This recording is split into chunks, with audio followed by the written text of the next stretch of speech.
گلگت بلتستان صوبہ، کشمیر کا معاملہ کیا مستقبل کا سودا طے پا گیا؟ لارجر کشمیر خطے کا شمالی حصہ کہلانے والے اور پاکستان کے زیر انتظام گلگت بلتستان کا علاقہ، جس کو ہم ایک مدت تک شمالی علاقہ جات کہہ کر پکارتے رہے، شاید بر صغیر کے خوبصورت ترین علاقوں میں سے ایک ہے۔ گزشتہ برس جب ہندوستان نے یک طرفہ طور پر اپنے زیر انتظام کشمیر کی خصوصی حیثیت ختم کر کے اسے اپنی یونین ٹیریٹری قرار دیا تھا، تب یہ چہمگوئیاں اور افواہیں شروع ہو گئی تھیں کہ ہندوستان نے یہ فیصلہ اپنے طور پر نہیں کیا ہوگا، بلکہ اس کے لیے پاکستانی حمایت بھی حاصل کی ہوگی اور بین الاقوامی آشیرواد بھی۔ آپ کو یاد ہوگا ہمارے ہاں ڈرون حملے ہوا کرتے تھے۔ ان ڈرون حملوں میں متعدد دہشت گردوں کی ہلاکت ہوئی ہے، مگر ساتھ ہی ساتھ اس کی وجہ سے ہونے والا کولیٹرل ڈیمیج اور بعض صورتوں میں غلط اہداف پر بمباری، درجنوں انسانی جانوں کے زیاں اور قبائلی علاقوں میں ہر وقت ایک خوف کی صورت میں موجود رہا ہے۔ آپ کو یہ بھی یاد ہوگا کہ ہر ڈرون حملے کے بعد پاکستانی حکومت، دفتر خارجہ اور فوج کی جانب سے ان حملوں کی سخت الفاظ میں مذمت کی جاتی تھی۔ مزیدار بات دیکھیے کہ پاکستانی پارلیمان میں ان حملوں کے خلاف قراردادیں بھی منظور ہوئی ہیں، اور تب کے اپوزیشن رہنما اور آج کے وزیر اعظم عمران خان ان حملوں کو غیر انسانی قرار دیتے رہے ہیں، ان کی تباہ کاریوں پر آہیں برتے رہے ہیں، مارچ تک کرتے نظر آئے ہیں۔ لیکن اب یہ دیکھیے کہ 13 مارچ 2011 کو اپنے ایک بیان میں تب کے فوجی سربراہ جنرل اشفاق پرویز قیانی نے میران شاہ میں ایک جرگے پر ہوئے ایک ڈرون حملے میں 40 افراد کی ہلاکت کے بعد اپنے ایک بیان میں ان حملوں کو پاکستان کے خلاف کھلی جارحیت، بین الاقوامی قوانین کی خلاف ورزی، انسانی حقوق کی پامالی اور پاکستانی قوم کے خلاف جنگ جیسے الفاظ سے یاد کیا تھا۔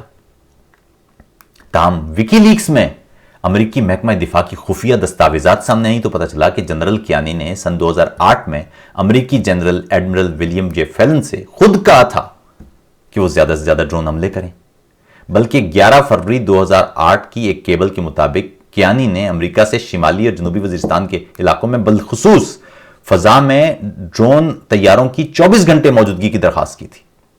یعنی پاکستانی قوم سے کہا جا رہا تھا کہ یہ حملے انسانیت دشمنی ہیں، جنگ ہیں ملک کے خلاف، جارحیت ہیں پاکستان کے خلاف، اور امریکیوں کو کہا جا رہا تھا کہ وہ دھڑا دھڑ حملے کریں۔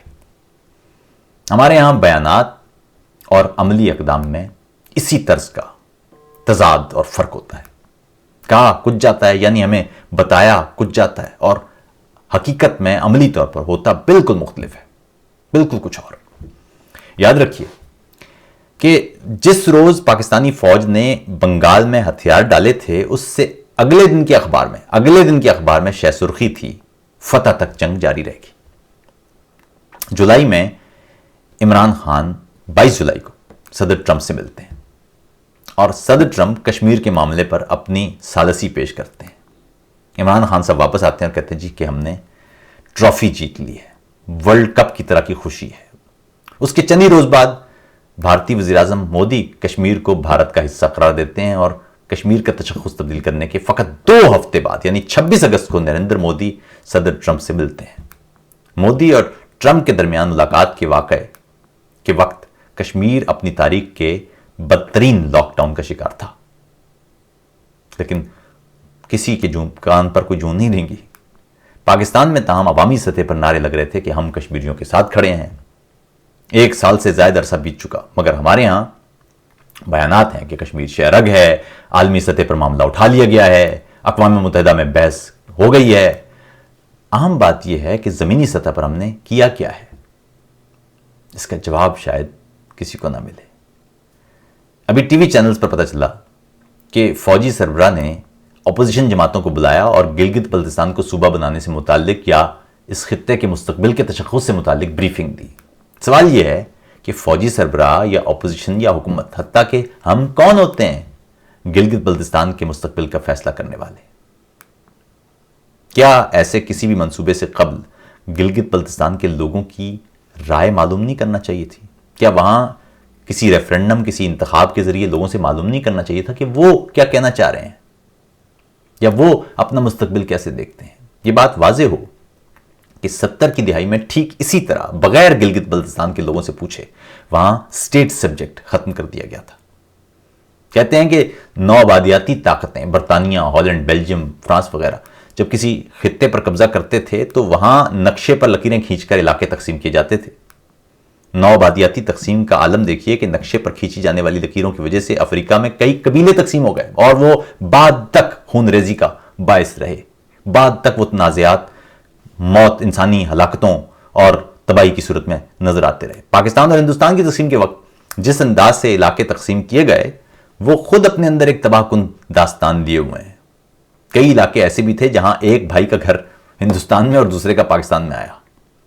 لگتا یہی ہے کہ یہی نو آبادیاتی رویہ اب ہمارا تعاقب کر رہا ہے۔ ہم خود اس نو آبادیاتی کالونیل مائنڈ سیٹ یا نو آبادیاتی ذہنیت کا شکار ہو چکے ہیں۔ ہمارے یہاں وتیرہ یہ بن گیا ہے کہ زمین پر بسنے والے لوگ جیسے کیڑے مکوڑے ہیں، مزارے ہیں، ناسمجھ ہیں، جانور ہیں، ان سے کچھ پوچھنے کی ضرورت نہیں، چند لوگوں پر بیٹھ کر فیصلہ کریں گے اور بس سب کو ماننا پڑے گا، کوئی سوال نہیں کرے گا۔ ابھی کچھ عرصہ قبل فاٹا کا خیبر پختونخوا میں جو انضمام ہوا ہمارے سامنے ہے۔ اس بات سے قطع نظر کہ انضمام ضروری تھا کہ نہیں تھا، کوئی اچھا کام ہوا برا کام، اہم بات یہ ہے کہ کیا اس کام سے پہلے لوگوں کی مرضی لی گئی تھی؟ لوگوں سے پوچھا گیا تھا؟ گلگت بلتستان کے اس پورے معاملے پر فقط چند سوالات کا بوجھ رکھیں تو ساری بات واضح ہو جائے گی۔ پہلا سوال، گلگت بلتستان کو کراچی معاہدے کے تناظر میں صوبہ نہ بنانے کے تصور کی وجہ یہ موقف تھا کہ جب تک کشمیر کا، پورے خطے کا مستقبل واضح نہیں ہو جاتا، پاکستان اس کے کسی علاقے کو اپنے ساتھ شامل نہیں کرے گا۔ یعنی قیام پاکستان کے وقت چونکہ گلگت بلتستان کا علاقہ ریاست جموں و کشمیر کا حصہ تھا، اس لیے اس پوری ریاست کے مستقبل کے فیصلے تک کسی علاقے کا فیصلہ نہیں کیا جائے گا۔ کشمیر سے متعلق اصولی موقف سے پیچھے ہٹنے کے مترادف ہے یہ بات جو اب کی جا رہی ہے، یعنی کشمیر کو صوبہ، گلگت بلتستان کو صوبہ بنانا۔ دوسرا سوال، گلگت بلتستان کو اگر صوبہ بنایا جا سکتا تھا تو 70 سال انتظار کی کیا ضرورت تھی؟ یا یہ اچانک گلگت بلتستان کو صوبہ بنانے کا خیال کہاں سے آ گیا؟ تیسرا، اگر اختیارات دینا تھے تو صوبہ بنانے کی بھی کوئی ضرورت نہیں تھی۔ مثال کے طور پر اس علاقے کے لوگوں کو کی اسمبلی مضبوط کی جا سکتی تھی، انہیں اختیارات وہیں دیے جا سکتے تھے، ان کی زمین پر ان کا اختیار ویسے بھی بڑھایا جا سکتا تھا۔ ان سوالوں سے اس مفروضے کو تقویت ملتی ہے کہ کشمیر سے متعلق اس وقت پاکستانی موقف تبدیل ہے، یا عملی طور پر کشمیر کے حصے کر دیے جانے پر، یا ریاست کشمیر کے حصے کر دیے جانے پر پاکستان اور بھارت دونوں کسی حد تک راضی ہیں۔ پھر اس سے بھی اہم بات یہ ہے کہ گلگت بلتستان کو اگر مرضی کے پوچھے بغیر صوبہ ہی بنانا ہے تو اخلاقی طور پر کشمیر کی خصوصی حیثیت کرنے والے بھارتی اقدام کے خلاف کس اصولی موقف کی بنیاد پر آپ اختلاف کریں گے؟ اس بار کشمیر کی حیثیت کی تبدیلی سے متعلق گفتگو میں بھارت میں گلگت بلتستان میں جو 70 کی دہائی میں اسٹیٹ سبجیکٹ یا قانون باشندہ ریاست کا خاتمہ کیا گیا تھا، اس کو مثال کے طور پر استعمال کیا جاتا رہا ہے۔ انسانی حقوق پر بولنے کے لیے سب سے اہم بنیاد ہوتی ہے کہ آپ کا اپنا دامن صاف ہو۔ اگر آپ خود انسانی حقوق کی پامالی کر رہے ہوں تو آپ کی درست بات بھی سننے والا کوئی نہیں ہوتا۔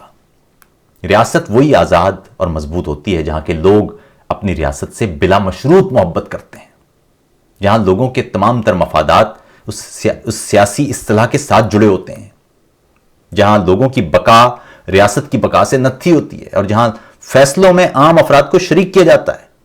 فیصلے صادر نہیں کرنے ہوتے، لوگوں کی مرضی لی جاتی ہے اور اس مرضی اور رائے کی بنیاد پر ان کا مستقبل طے کیا جاتا ہے۔ فیصلے صادر ہی کرنا تھے تو برطانوی سامراج کیا برا تھا؟ فیصلوں کے خلاف بولنے پر آوازیں بندی کرنا ہے یا لوگوں کو غداری کے مقدموں میں جیل میں ہی ڈالنا ہے تو پھر آزادی لینے کی ضرورت کیا تھی؟ گلگت بلتستان کے مستقبل سے متعلق کوئی بھی فیصلہ وہاں کے لوگوں کی مرضی جان کر کیا جائے گا تو وہ مضبوط، پائیدار اور پرامن حل ہوگا۔ عوامی بیانات میں گلگت بلتستان اور وہاں کے لوگوں سے محبت کی جملے بازی کی بجائے عملی اقدامات کے ذریعے اس محبت اور انسانیت دوستی کا ثبوت دیجیے۔ وہاں کے لوگوں کو با اختیار اور ذمہ دار بنائیے۔ اس علاقے کی زمین پر اس علاقے کا اختیار اس علاقے کے لوگوں کے نام کیجیے۔